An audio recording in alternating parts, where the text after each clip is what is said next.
As I do on many Thursdays, I rise again today to share about the lives of the men from my state, North Dakota, who died during the Vietnam War. I've been talking about the 189 men who didn't make it home, but that's not a complete accounting of the people we lost as a result of Vietnam. Many of our Vietnam veterans continue to feel the effects of their service long after they return home. Some develop medical conditions that, quite frankly, are hard to explain.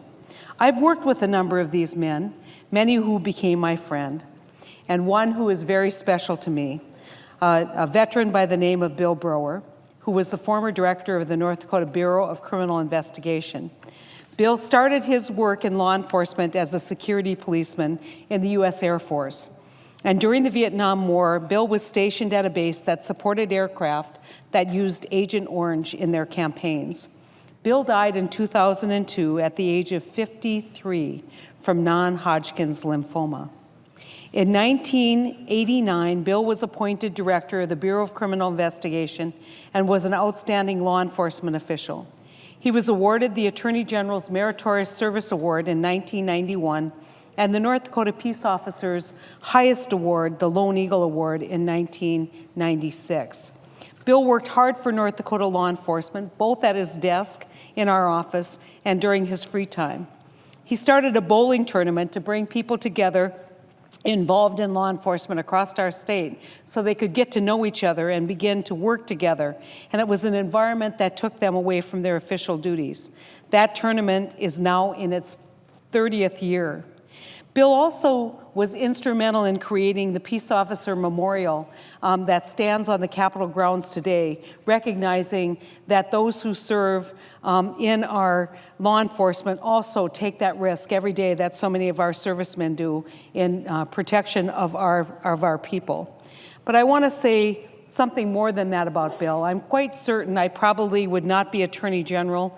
I couldn't have been Attorney General without Bill's help, and I certainly don't believe I would have been a United States Senator without the lessons that I've learned from Bill Brower. He was a great friend and a trusted advisor to me, and quite honestly, I don't know anyone in law enforcement who didn't absolutely love him. And his staff was devastated when Bill was taken ill, and we were devastated when we lost Bill way too early. I know not as devastated as his wonderful wife and his two great daughters, who I remember when he used to rush home so he could be in a basketball game, of course, in his suit and tie, and always cheering them on. His only fault probably was being an Atlanta Braves fan. Another friend of mine, John Schneider, died in 2001 from a brain tumor. He also was a Vietnam-era veteran and a true friend and public service servant of highest caliber. John served in the Peace Corps in Afghanistan in the 1960s and was tops in his language class, learning Pashto. He worked with farmers to introduce hardier, more productive wheat varieties to the region. While in law school, John was drafted. He entered the Marine Corps in 1970 and was deployed to bases at Japan and the Philippines during the Vietnam War. John finished his law studies after he was discharged and joined a firm in Fargo. He was elected to the North Dakota House of Representatives in 1982 and was known for his brilliant command of the legislative process. He was appointed U.S. Attorney for North Dakota in 1993. In fact, served in that capacity because I begged him to join me. So he served as our U.S. Attorney during those same years that I served as Attorney General. And we spent a lot of time together, especially in Indian country, working on the law enforcement issues of the day. John was devoted to his wife Lois and their son Jasper and Rocky. He loved cooking with way too much salt for them and visiting with them for endless hours, even taking longer routes to school so he and his sons could talk. John organized the Schneider baseball games, family tennis matches, and other competitions. The boys have a love of baseball to this day because of John. He loved to sing, knew thousands of songs, had a beautiful voice, and wrote and produced the original family Christmas play for 15 years. John was thoughtful, kind, and he loved life, and he loved North Dakota and its people. Now I have the privilege of sharing about the lives and deaths of other North Dakotans, those men who did not come home from the war. James Jimmy Levings James was commonly called Jimmy, and he was from Newtown. He was born October 18, 1948. He served in the Army's 503rd Infantry, 173rd Airborne Brigade. Jimmy was 19 years old when he was killed, May 23, 1968. His father, James Conlon Jr., served our country in the Army during the Korean War, and his grandfather, Martin Levings, also served in the Army in Europe in World War I. Jimmy grew up close to his grandparents, aunts, uncles, and cousins. They said Jimmy thought the world of hunting, hiking, and riding horses. His family appreciates the letters he mailed them when he was serving in Vietnam. They remember the pictures he mailed them and how proud he looked to be serving his country. Jimmy's cousin, Rex Mayer, said he enjoyed Jimmy's staying with his family when they were young because Jimmy was like an older brother who played with him and took him to the movies at the nearby theater. Rex said that Jimmy was 17 years old when he enlisted in the Army and volunteered to return to Vietnam for a second tour. Rex remembers seeing Jimmy when he was home on leave between his tours, and that Jimmy had a different look about him, that he was changed by what he experienced in Vietnam. Jimmy was shot and killed in Vietnam when he approached his base perimeter and was accidentally mistaken for a hostile force. Jimmy is buried in Snowbird Chapel Cemetery, and his name is memorialized on the Mandan, Hidatsa, and Arikara Fallen Soldiers Memorial near Newtown. Ward Walter. Ward was born October 13, 1917. Prior to serving in Vietnam, Ward had lived in McKenzie County and in Minot. He served in the Army's 720th Military Police Battalion. Ward was 50 years old when he died on November 29, 1967. Ward spent most of his adult life working in law enforcement and serving in the Army. Based on Ward's time in the Army and experiences in 4 countries, his fellow soldiers became like family to him. His camaraderie and guidance earned him the nickname of Pop. 1 month after arriving in Vietnam, Ward's team was tasked with setting up an ambush. Once in their ambush position, a U.S. Army Jeep drove by and spotted movement. Thinking Ward's team members were opposing forces, the Jeep opened fire, shooting Ward in the chest and killing him. To commemorate Ward, members of the battalion named the movie theater at their post in Vietnam the Sergeant Ward Pop Memorial Theater. The Army recognized Ward's service by issuing him the Bronze Star, Medal for Valor, the Purple Heart, and the Good Conduct Medal. Leon Lochtow. Leon was from Minot. He was born March 23, 1945. He served in the Marine Corps' Mike Company, 9th Marines, 3rd Marine Division. Leon died on September 22, 1967. He was 22 years old. Leon was the oldest of 4 children born to Don and Donna Lochtow. His mother, Donna, said that growing up on the family farm, Leon was a free spirit and enjoyed riding his dirt bike in off-road races. He married Betty Berg, and they had a son, Ricky, and a daughter, Kimberly. On September 10, 1965, Leon, his wife, and 2 children were driving north of Minot and were hit head-on by a drunk driver. Leon's wife and both children were killed. After his wife and kids' death, Leon's draft number was changed to that of a single man. He chose to enlist in the Marines, and a year after his family's death, he arrived in Vietnam. Leon's fellow Marine, Gerald Loretta, credits Leon with saving his life by pulling him to safety after he was wounded so badly he couldn't move. Other fellow Marines have also written about Leon's heroism during his service. On September 22, 1967, Leon received a letter from his mother stating that his parents were in California with his brother Gary, who is critically ill with spinal meningitis. Gary had recently enlisted in the Marines and was in the first days of basic training when he was hospitalized. That same afternoon, rockets and artillery began shelling the area that Leon was defending. Shrapnel struck him in the chest, and he was killed instantly. Leon's parents left California while their son, Gary, was in a coma, to return to Minot to receive Leon's body and hold a funeral. Just hours after arriving home, Donna learned that her father had died in his home. The day after his funeral, they held Leon's funeral. During Leon's funeral reception, the family learned that their son Gary had just died in California.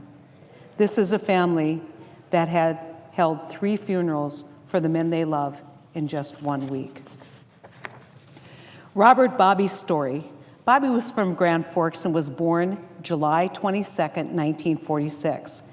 He served in the Army Reserve's 17th Aviation Group, 1st Aviation Brigade, as a helicopter pilot. Bobby was 22 years old when he died on November 21st, 1968. He was the oldest of 4 children. His father, Henry, served in the Air Force, and the family moved to different bases while the kids were young. Bobby's sister, Debbie, said that Bobby was kind and had a smile that could light up the room. She remembers that in high school he played quarterback for the high school football team and was nicknamed Bunny because of how fast he could run. Bobby's friends came to their house often, which meant a house full of boys and a refrigerator stocked with milk. Bobby attended college at the University of North Dakota. He joined the Sigma Nu fraternity, and he and several of his fraternity brothers enlisted in the Army. Bobby became a warrant officer helicopter pilot, and about a month after arriving in Vietnam, his helicopter was shot down and Bobby was killed. After his death, Bobby's father also went to Vietnam, serving our country in 1970 and 1971. After Bobby's death, both Bobby's brothers chose to wear the number 22 on their sports jersey, just like Bobby had in high school. And in memory of Bobby, his youngest brother named their son Robert. Dylan Dennis Zubke. Dylan was from Grassy Butte. He was born October 28, 1951. He served in the Army's 15th Artillery Regiment. Dylan was just 19 years old when he went missing on March 1st, 1971. He was one of the 5 children born to Drusilla and Gerald Zubke. One of Dylan's fellow soldiers, Ralph, wrote a remembrance describing how Dylan volunteered to take Ralph's place on a dangerous mission the day Dylan was last seen. His actions that day under intense enemy and friendly fire made Dylan a hero. In Ralph's eyes, Dylan should have been awarded a Silver Star for his courage under the most difficult combat conditions imaginable. Dylan had arrived in Vietnam about 2 months earlier. In 1978, the Army changed Dylan's status from missing in action to died while missing. Dylan has never been found. David Klein. David was born July 31st, 1948, and was from Herdsfield. He was in the Army's 1st Cavalry Division. David died July 2nd, 1967. He was 18 years old. David's sister Faye remembered that David was liked by everyone in Herdsfield. David was the envy of many because he owned a pink and white 1957 Chevy convertible. He played basketball for the high school team and liked playing his guitar for fun. Dancing in the Streets by Martha and the Vandells was one of his favorite songs. He was senior class president and hoped to teach history someday. He had a younger brother, Curtis, who was just 11 months younger than David. They were so close, folks around town told him they were like twins. Faye said that when she and David and Curtis were young, they always participated in Memorial Day events, placing flags next to the headstones of our country's veterans. Faye recalled clearly that one time David noted, "Someday I will have a flag just like that." And she remembers the words he said to her, his little sister, the last time he left for Vietnam: "Don't grow up too fast." Robert Bob Fulmer. Bob was from Grand Forks. He was born April 2nd, 1948. He served in the Army's 25th Infantry Division. Bob died on June 6, 1969. He was 21 years old. Bob had 2 brothers, Bud and Bill. They both served our country, Bud in the Navy and Bill in the Army Reserves. Bill said that Bob was very social and enjoyed always having friends over. When Bob was killed in Vietnam, his parents donated his death gratuity to the Grand Forks Central High School to be used as a scholarship for students with average grades who wished to attend the University of North Dakota. Bob's high school friend, Barb Colby, wrote a poem about Bob shortly after he died, and the poem was published in 1987 in the first issue of a magazine titled Reflections on the Memories of War. This was her poem. Why didn't you say goodbye that January day when that damn warring plane took you so far away? Maybe you knew before you left that you were going to die, so your heart just wouldn't let you come and say goodbye. Please try and understand, I can't come to where you lie. I guess I feel like you did then. I just can't say goodbye. After learning that Bob's mother had read her poem, Barb visited his mother on Memorial Day.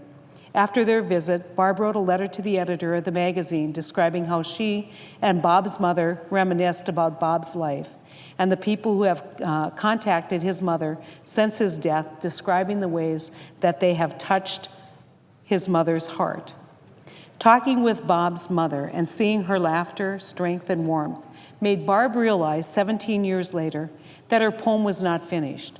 Barb wrote this ending to her poem and dedicated it to Bob and his mother. 17 years have come and gone. Again, it's the month of May. I went back home and met your mom on this Memorial Day. She talked of you as a child and son. I told her stories of our youth, and as we shared our memories and loss, she taught me a simple truth. She showed me that your memory is alive, so you'll never really die. She made me laugh. She made me cry. She helped me to say goodbye. These are just some of the stories that I'm privileged to share, really hopefully with the rest of the country as we continue this 50-year remembrance of the Vietnam War and the people who took part. And I think it is so critical and so important, especially in this time when we call on people to make sacrifices, that so many of the young people here who would be the grandchildren of many, many of the people who served appreciate and understand the extent of the sacrifice and the disruption of family, but the love of country that's an inherent part of each one of these stories.